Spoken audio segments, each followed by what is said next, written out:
Hi readers, welcome back to our author study within Readers Workshop.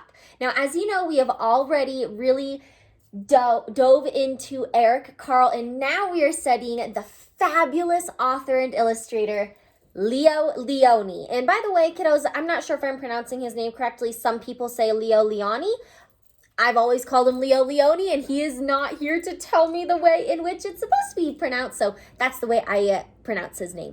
So my friends, we went ahead yesterday and we read Inch by Inch, and we learned that Leo Lionni likes to solve problems in very clever ways. The book I picked out for us today is called Frederick, and within this book, this little dude solves his problem in another clever way. We will get to see that here in a moment. Take a look at the back blurb. Now, there are a couple of reviews here. Let's take a peek. The Fable of Frederick, who is the dreamer among the little field mice, suggests the psychological truth that when we are in dire need, it is our dreams of happier times which alone can sustain us. A story about the glory of the human spirit.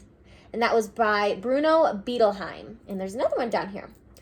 If the picture book is a new visual art form in our time, Leo Lionni is certain to be judged a master of the genre. And that was by Selma Lanes. So it sounds like these two individuals really enjoyed Frederick. We will take that picture walk, get our brains going. Okay, oh, and here are the typical Leo Lionni illustrations. Oh, look, we have mice this time. Lots and lots. I wonder which character is Frederick.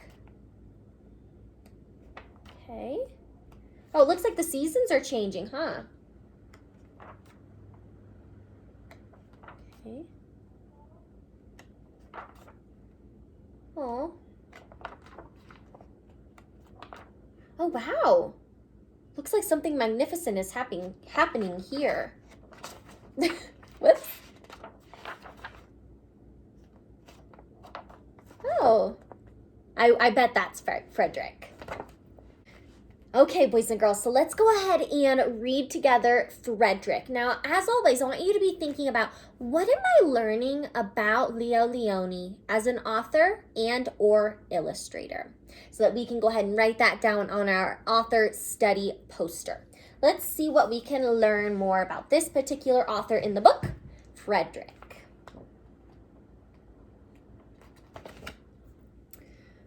All along the meadow, where the cows grazed and the horses ran, there was an old stone wall. In that wall, not far from the farm and granary, a chatty family of field mice had their home. But the farmers had moved away. The barn was abandoned, and the granary stood empty. And since winter was not far off, the little field mice began to gather corn and nuts and wheat and straw. They all worked day and night, all except Frederick. Frederick, why don't you work? They asked. I do work, said Frederick. I gather sun rays for the dark, cold winter days. And when they saw Frederick sitting there staring at the meadow, they said, And now, Frederick? I gather colors, answered Frederick simply, for winter is gray.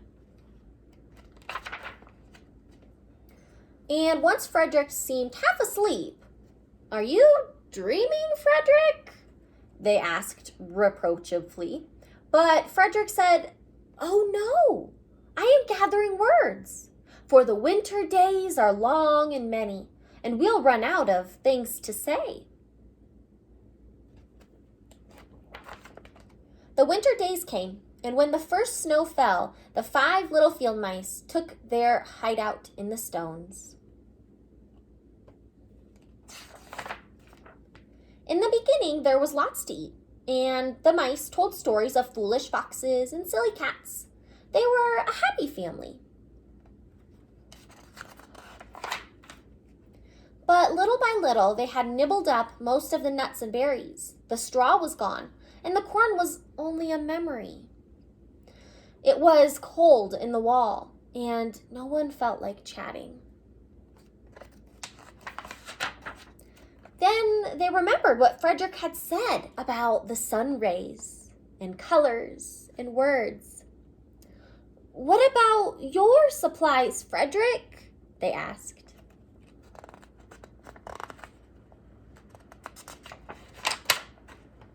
"Close your eyes," said Frederick, as he climbed on a big stone. "Now I send you the rays of the sun. Do you feel how they're golden glow?" And as Frederick spoke of the sun, the 4 little mice began to feel warmer. Was it Frederick's voice? Was it magic?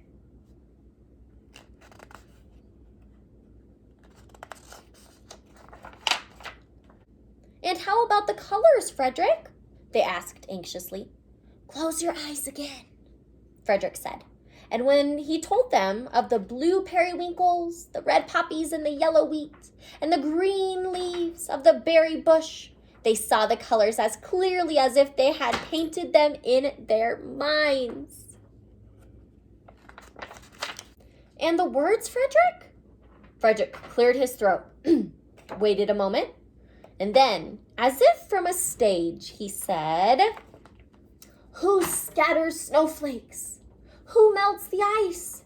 Who spoils the weather? Who makes it nice? Who grows the 4-leaf clovers in June? Who dims the daylight? Who lights the moon?" 4 little field mice who live in the sky. 4 little field mice like you and I. One is the spring mouse who turns on the showers. Then comes the summer who paints in the flowers. The fall mouse is next with walnuts and wheat, and winter is last with little cold feet. Aren't we lucky the seasons are 4? Think of a year with 1 less or 1 more. When Frederick had finished, they all applauded. "But Frederick," they said, "you are a poet." Frederick blushed, took a bow, and said shyly, "I know it." And that is the tale of Frederick. So boys and girls, I want you to be thinking, what did this story teach you about Leo Lionni? What types of writing does he love to include in his books? What was the theme of this text? What was he trying to teach you? Think.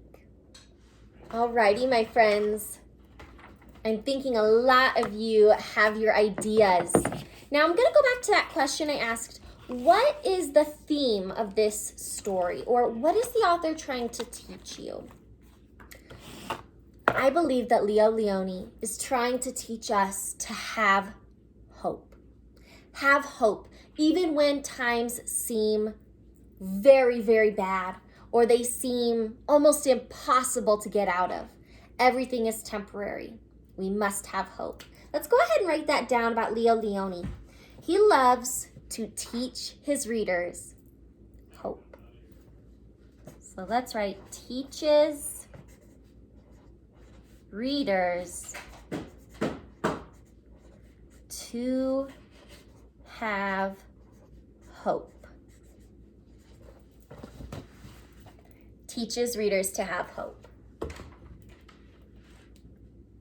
So boys and girls, our activity for today is all about having hope. So you are going to need some different materials, okay? So as always, once I tell you the materials that you are going to need, you may pause this video and go off and gather those materials and then come back and press play, alrighty? So you are going to need 2 blank pieces of paper. They can be colored. They do not have to be colored. 2 blank pieces of paper. You will need some scissors. You will also need a glue stick or tape. And finally, you will need some sort of writing utensil, preferably with color. All right? Go grab your materials, and I'll see you in a moment. Alrighty, friends, thank you for joining me back with your materials. So we are going to be making pop-up books. Woo!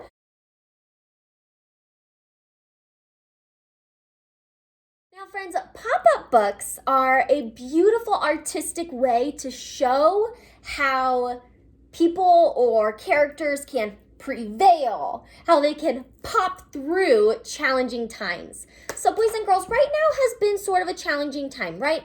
Distance learning has been a little bit difficult, but I know that we are all going to emerge out of this time stronger. We're going to emerge brighter, smarter, tougher, right? So we're going to, boys and girls, draw some pop-up books, create pop-up books in which we show how we are going to be prevailing through remote learning. So on your blank piece of paper, I want you to draw all over the whole thing your happy place. Draw somewhere that makes you smile, just like Frederick was able to describe the beautiful berries, right? The poppies, the meadows. That was the mice's happy place. I want you to draw yours. Maybe it's the beach. Maybe it's bananas. Maybe it's Wingate. Maybe it's my classroom. I want you to draw a place in which makes you feel the most joyful. And as always, you may pause this video if you need to. Here is mine. I'm not sure if many of you can recognize this, but this is a softball field. I played softball for 18 years of my life. And when I think of softball, it brings up so many wonderful memories, and it just always makes me smile. So when I ever am feeling a little bit down or hard on myself and want to feel uplifted, I think about softball. So here is mine, okay? Next, on your other blank piece of paper, I want you to draw yourself, okay? Draw yourself and then cut yourself out. So here is me. This is what I did. And I drew myself with muscles, right? Showing that I am coming out of remote learning stronger. So if you want to add muscles on yourself, do it.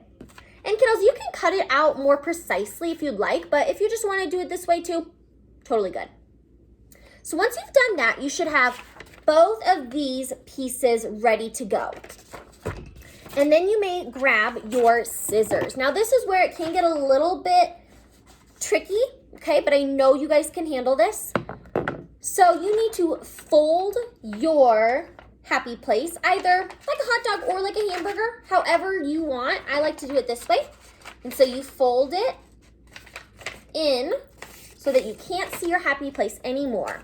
Give it one quick fold. And after that, you're going to grab your scissors carefully, and you are going to make 2 lines, wherever you want. I like to do mine in the middle. So you're gonna go in about 2 inches, about 2 more inches, okay? So you get this little fold, right? So far, so good. And then here it comes. Open up your happy place. Push out these little slivers. You already have a little pop-up section. And so the last part is where you get to grab yourself, grab your glue, and put yourself right here, popping out of that tricky situation. So I'm going to do just that.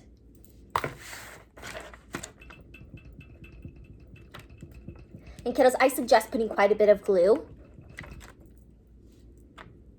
Moms and dads, grandmas and grandpas, babysitters can support you with that.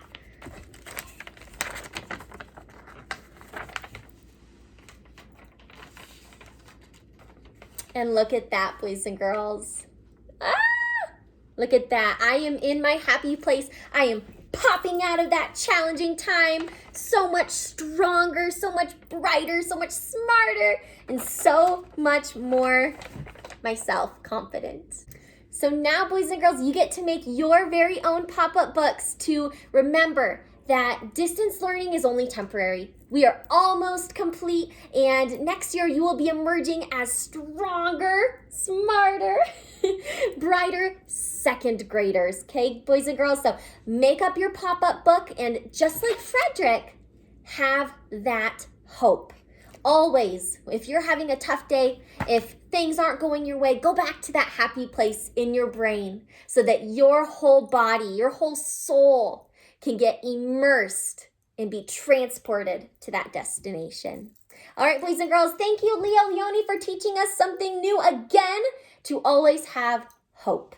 We will catch you later, alligators, and see you in a while, crocodiles. Thanks for learning with us.